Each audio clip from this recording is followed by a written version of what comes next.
Hi, Michael King here with Teams.Coach, and I don't get a chance very often to talk directly to my church leader friends, so I wanted to give a perspective on leadership that maybe you haven't considered before, and so I'd like to read this to you here.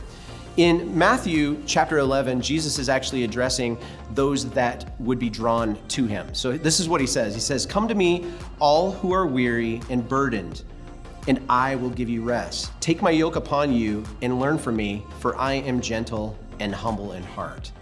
Now, I just want to leave it there for you for a moment because Jesus specifically talks about a couple things. He talks about yoke, and then he talks about identity.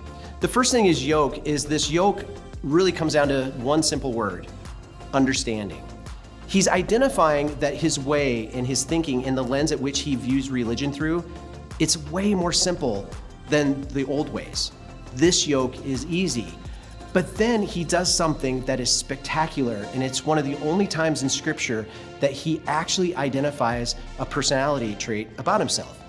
He says, "Because I'm gentle and I'm kind." You know, there's something about this in this culture, in the context of everything that's happening in this Scripture, that makes it significantly important that Jesus is actually talking about his personality being gentle and kind. They're living in a world that's full of chaos and disruption and tension, anxiety and stress and division. So Jesus says, as a leader, that he's gentle and he's kind. Are you gentle? Are you kind? We live in a world today, specifically with church leaders, in which there's a lot of things that we're for and there's a lot of things that we're against. But are we actually being identified with the things that we're for? And are we leading our teams in our church with a spirit of gentleness and a spirit of kindness? These are the things that Jesus says he's about.